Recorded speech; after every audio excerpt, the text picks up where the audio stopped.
accept PCP in my life. You know what I'm saying? What had it succeed you the worst?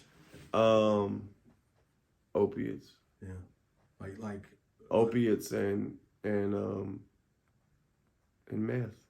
Yeah. And that's the first time I ever admitted that publicly. Yeah. Like that. I struggle with meth. You know, I'm clean off meth for nearly 6 months now. But oh, that's awesome, man. But and I went to rehab, and you know, this was before, and I was clean for a few months, and you know, I never would have ever thought there would be a time where I would say that, like, that I had a problem with something like meth. You know what I'm saying? Like, but I say this because I want to empower other people. You know what I'm saying? I want people to understand that, like, you know, we as children don't decide that we want to become, you know, criminals or drug addicts or anything like that. You know what I'm saying? It's like, and I never was a person that judged people. You know what I'm saying? I never was a person that would tell people, you know, in my many times in and out of the rooms of AA and NA, man, like it was never, I never was a person that sat in judgment of people or said, but I remember people saying that there's a lot of yets. You know what I'm saying? There's yets. Yeah. And I remember having opiate problems. You know what I'm saying? Thankfully, I came in pre-fucking fentanyl. You know, but I was really, it was a time where I was, you know, snorting 10 to 15 Roxy 30s a day. Oh, wow. You know, there was a time where I really couldn't have ever seen there being a time where I lived without opiates. And I will say that, like, Suboxone is a part of, like, a lot of people talk down on Suboxone, man, but Suboxone was a big part of my story, man. That's the only thing that ever would allow me to, that got me a foothold, you know what I'm saying, away from, and the thing about Suboxone is, where I say it gets a bad rap, is like, Suboxone, you can take 2 to 4 milligrams a day. Your tolerance level doesn't go up. Whereas if I'm taking like Percocets or Roxy's, your tolerance level skyrockets. You know what I'm saying? So what it took to do 15 milligrams, you know, might have got you high yesterday. It takes 30 today, 45 the next day, and so on and so on. Before you know, you're snorting fucking 15 of them motherfuckers a day. But with Suboxone, it's like you can, once you're on that 2 to 4 milligrams or whatever, you know, you're gonna stay there. You know what I'm saying? And it's regulated, and it's not elite. You know what I'm saying? Because the thing is with this fentanyl stuff, man, it's just, I don't, you know, I haven't experienced one experience with fentanyl, and I almost died, and I didn't know what it was. This is like 2017 or something. Oh, so that was early on. Yeah, and I had been on subs for about a year, and then got off everything for like a year. And I was in a situation where, like, I was trying to get something done, and I was like, you know, do you have a Lortab or something? I was like sick or something. I was just gonna take a Lortab to get through and complete to shoot the video that I was trying to shoot. Yeah. And basically, it was a Roxy, you know, and it was like snort like a little piece of, and it was a line about that long. For some reason, I snorted that much of it, and if I snorted the whole line, I would have been dead. Something just told me not to do it. I didn't know anything about fentanyl, you know. Yeah, because that was before. It was told to me as it was a Mexican oxy. Yeah. I didn't know what the fuck that was. You know what I'm saying? Yeah. And yeah, you know, I turned blue. You know, this is 2018. I was still married at the time. Yeah, I turned blue, woke up and, you know, it was a real fucked up situation. Anyway, like, and in retrospect, I did figure out what the fuck was going on and what had happened, you know what I'm saying? Because we used to get patches of fentanyl, You know what I'm saying? Or those lollipops and stuff. There's a difference between fentanyl that's like, you know, regulated and in the pharmacy and what this shit is, whatever it is, coming from China and Mexico. Like this, different, like this stuff is just pure poison, you know. And they're putting it in everything now, you know. And you know, my dear friend and brother Scram, man, you know, has had 2 heart attacks in the past year.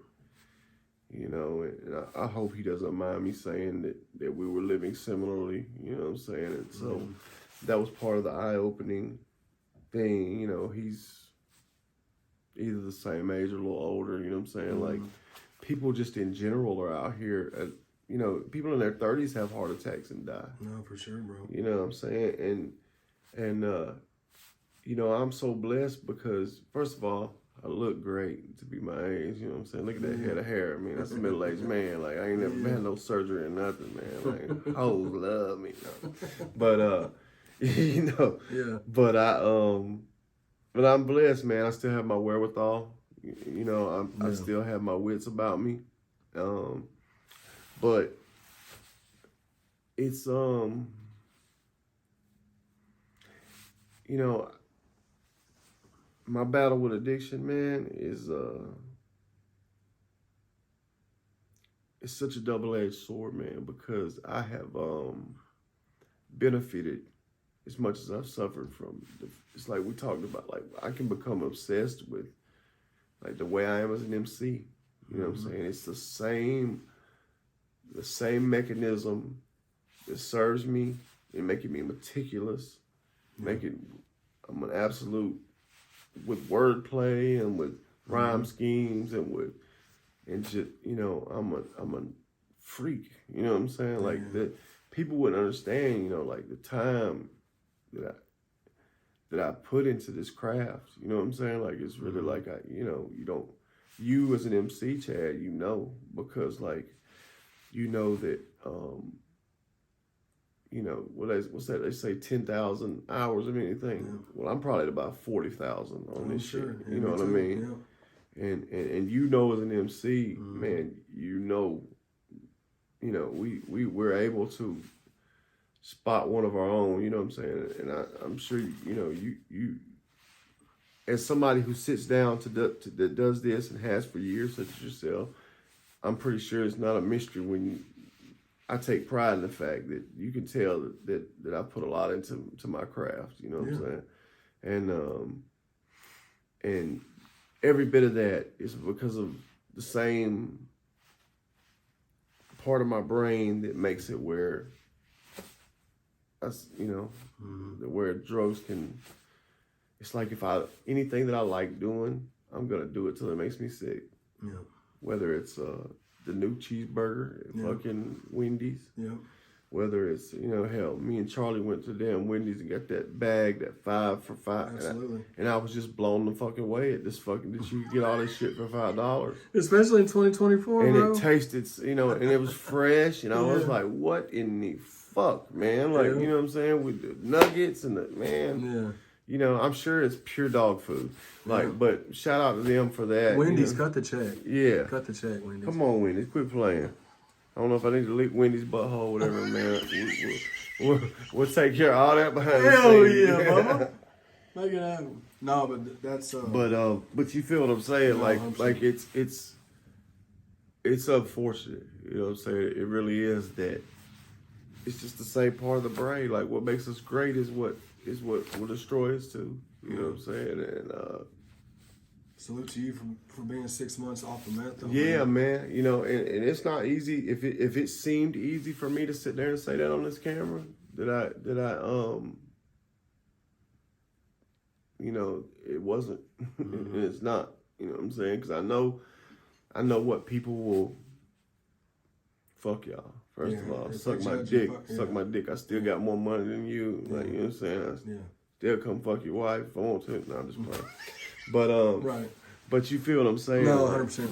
But I'm hoping. It took a lot of courage to do that. Bro. I'm hoping that somebody out there, you know, will hear that, and will, you know, that they can, because man, because it can be a desolate, isolated place, man, where you really feel even amongst people. You know what I'm saying? It's like, and then and meth is a dirty, dirty thing. You know, from the standpoint of like, it isolates you in a way like nothing else, man. Like it really, because you don't feel like anybody can relate to it, man. You know what I'm saying? You don't feel like anybody could, you know, it's so shameful, you know, for somebody like me, you know what I'm saying? And I just, you know, it was my fucking guilty, like I would say guilty pleasure, but it wasn't very pleasurable there, you know, for a while. But how long were you doing that? Here's how it went for me, and I'll say this because it started with Adderalls. Yeah. People don't understand Adderall is legal meth. Right. It's the same thing. If you're taking Adderall, you're doing meth. Don't be judging people that do meth. You know what I'm saying? They're just getting it cheaper and getting something with more bang. You know what I'm saying? Just because your doctor prescribes it does not free you of, you know what I'm saying? Does not. I don't give a fuck. Like, you need to find if you're leaning on Adderall, you're doing meth. Accept that, and if you can do that, then cool. You know what I'm saying? Like, but do not think that you are. I don't care what that fucking bullshit ass quack prescribed you. You know what I'm saying? I really don't care. Like this, if it's not a life saving fucking, you know what I'm saying? Like something that an ailment. If it's just because you just, you know, you just get tired after lunch. You know what I'm saying? Drink a fucking coffee. Yeah. But it started with that, man. I'm telling you, like when I signed was Slamerican, 2016, 15, 16. Yeah. You know, I admit that my craft had gotten dull a little bit at the time because, you know, I just been signed to Average Joe's, and it was more about trying to figure out how to connect with that base of people, and you know what I'm saying, like the country folks era, you know what I'm saying. But it wasn't about like in singing, you know what I'm saying. It was more about a cultural, me trying to figure out how to do it. And so maybe my pen, you know, I don't know, it was what it was. Right. But when I started fucking, I read a comment once again, said if Bubba's gonna be over here, he better step his shit up. And and they were right, you know what I'm saying? Like at the time, like Ritz and, you know what I'm saying, those guys were, you know, I mean, to this day, Yellow Wolf is, man, as talented a person as I've ever known. Yeah. And as he on accident is an incredible MC. Like, he doesn't even love rapping like that, dude. Yeah. You know what I'm saying? Like, he just, I always say his mouth to his brain to his mouth and the ability, man, it's just something serious, bro. Yeah. Him and Rich both, you know what I'm saying? Rich is another one. You can't beat them guys, you know what I'm saying? Like, if you just trying to, like, you know what I'm saying? Like, you know, the only way you can counter them counter motherfuckers is by just doing you. You know what I'm saying? Like, because that's the one thing. Like, and so when I got around those guys, it was like, Struggles just coming home. Yep. And we had a powerhouse over there now. Like, you know what I'm saying? Cook-Up's coming into the mix. Shout out Cook-Up. Shout out to Cub, man. You know what I'm saying? And being around those guys, man, at 35 years old, you know what I'm saying? Like, it fueled me. But short story long, when I discovered Adderall at that time. You were trying to keep up? Is that what you was trying to? Well, it just helped. Like, all of a sudden I took Adderall, and it's like I'm doing records like Ghost and shit, like, and put in work. Yeah. You know what I'm saying? Ghost is my favorite record I've ever recorded. Yeah, I love that record. So you start taking that, and you feel like things just kind of like the lanes just I'm also going through God bless my ex-wife, man. Shout out to her. She's happy and married and has a beautiful little boy, and like, I mean, but at the time, I'm trying to cope with, you know, our marriage isn't going great, you know, mostly because of my own doing, but our marriage isn't going great, and and we were arguing quite a bit. You know what I'm saying? And what Adderall allowed me to do was I would take Adderall, and then her and I would get in an argument, and I'd be able to go zoom, zoom, right back. You know what I'm saying? And it allowed me to focus in a way that I needed Adderall, basically. Like, you know what I'm saying? Like, you know, I just didn't need to, eventually I'm taking 10 of them a day. Right. I didn't need to do that. Yeah, so I started doing Adderalls, and then that turns into Molly. But I didn't know, you know, first of all, if you're out there doing Molly, there's only one molecule difference between Molly and meth to begin with. Like pure Molly. You're not doing pure Molly. You're doing meth. Yeah. You know what I'm saying? If you've been out here doing the pink Molly and all that shit, you're doing fucking meth, period. Yeah. And then circumstances led to where, of course, at a certain point, I ain't got no more of that, but I got this. I'm like, damn. It had a stigma. So I'm like, this is 2020, something like that. Yeah. Give me a little bit just to get by. Yeah. You know what I'm saying? Just so, because unlike the opiate withdrawals physically are just hell.